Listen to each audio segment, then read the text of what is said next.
কিরে শিলা, বোনকে নিয়ে কোথায় গেছিলি? কাকিমা, একটা বন্ধুর বাড়িতে গেছিলাম। তোর সঙ্গে একটা কথা ছিল। ঠিক আছে কাকিমা, অন্য একদিন শুনবো, আজ সময় নেই। বুঝলে হরি, শিলা মেয়েটি খুব লক্ষ্মী। ওর তখন বয়স 14 বছর। তখন ওর মা ও বাবা শহরে গিয়ে একটা কার অ্যাক্সিডেন্টে মারা যায়। ও তখন দশম শ্রেণীর ছাত্রী ছিল, আর ওর বোনের বয়স ছিল মাত্র 4 বছর। সেই ছোট বোনকে সামলে নিয়ে ও পড়াশোনাটাকে চালিয়ে গিয়েছিল। তুই না বড্ড দুষ্টু হয়ে গেছিস লীলা। তুই ওইখানে গিয়ে এত দুষ্টুমি কেন করছিলিস? কোথায় দুষ্টুমি করছিলাম? আমি তো ওদের সঙ্গে খেলছিলাম। আমাদের বাড়িতে খেলার জন্য তো কেউ নেই, তাই ওখানে গিয়ে ওদের সঙ্গে মিলেমিশে খেলছিলাম। তাড়াতাড়ি চল, তোকে স্কুলের জন্য তৈরি করে আবার আমাকে বাজারে বেরোতে হবে। দিদি, আমার না আজ স্কুল যেতে মন চাইছে না। না চাইলেই হবে? কিরে লীলা, ঘুম থেকে উঠেছিস? তাড়াতাড়ি ওঠ, তৈরি হয়ে আবার তোকে টিউশন যেতে হবে। তাড়াতাড়ি কাজকর্মগুলো সেরে নি। ঘুম থেকে উঠেছিস তাহলে, না? যা, মুখ টুক ধুয়ে স্নান টান করে নে। হ্যাঁ, যাচ্ছি আমি। দিদি, বড্ড ঠান্ডা লাগছে। দিদি, আমি স্কুলে বেরোলাম। ঠিক আছে, আমি বাজার থেকে ফেরার পথে তোকে নিয়ে আসবো। আমিও বেরিয়ে পড়ি, অনেকটা পথ যেতে হবে।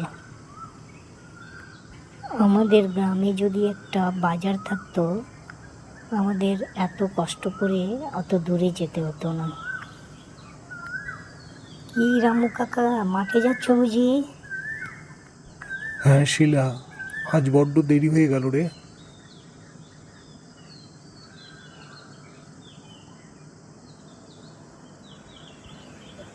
দিদিটা যে না কি, আমি বললাম আজকে স্কুল যেতে আমার মন চাইছে না, তাও জোর জবরদস্তি আমাকে স্কুলে পাঠিয়ে দিল।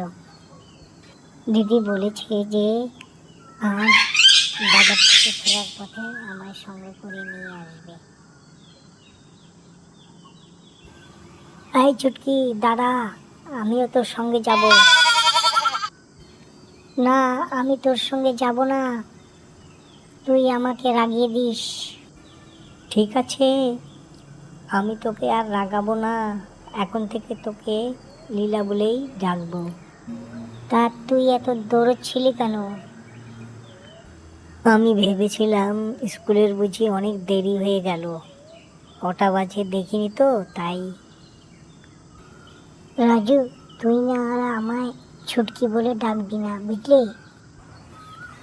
জোরে জোরে হাঁটতে হবে, তা না হলে অনেক দেরি হয়ে যাবে। বাড়িতে গিয়ে আবার রান্না করে বাড়ির কাজকর্ম সারতে হবে। লীলার স্কুলও ছুটি হয়ে যাবে, ওকে সঙ্গে করে বাড়ি ফিরতে হবে। কি পোস্টম্যান কাকা, তুমি কি চিঠি বিলি করে এলে? হ্যাঁ শিলা মা, কয়েকটা চিঠি ছিল, তাই কয়েকজনকে দিয়ে ফিরে যাচ্ছি পোস্ট অফিসে। তা তুমি কোথায় যাচ্ছ মা? কিছু জিনিসপত্র কিনতে আমি বাজারে যাচ্ছি। সামনে ইলেকশন, কিছু ঝুটঝামেলা হতে পারে, তুমি তাড়াতাড়ি ফিরে এসো। হ্যাঁ, তাড়াতাড়ি ফিরবো, বোনকে আবার স্কুল থেকে নিয়ে বাড়ি ফিরতে হবে। বাপরে, এতটা পথ আর যেন শেষ হতে চায় না। আমাদের গ্রামে যদি একটা বাজার থাকতো, তাহলে আর আমাদের এতটা কষ্ট করতে হতো না। কি যে হলো, আজ সব দোকান বন্ধ দেখছি। যাই, জিজ্ঞেস করে দেখি। তা কাকা, আজ দোকান সব বন্ধ দেখছি। আজ এক জনসভা আছে, তাই দোকানপাট বন্ধ করে সবাই সেখানেই যাচ্ছে।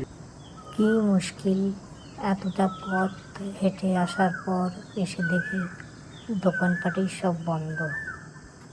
যাই, স্কুলের দিকে যাই, লীলাকে নিয়ে বাড়ি ফিরব। কী যে হলো, চারিদিকে শুধু বন্ধই আর বন্ধ।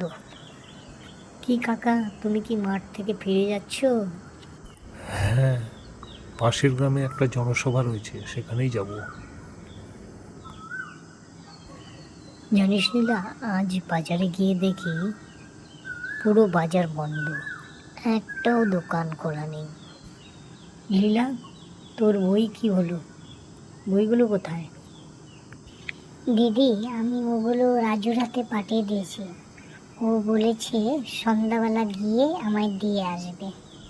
দিদি, তুমি আজ ব্যাগ নিয়ে বাজারে যাওনি?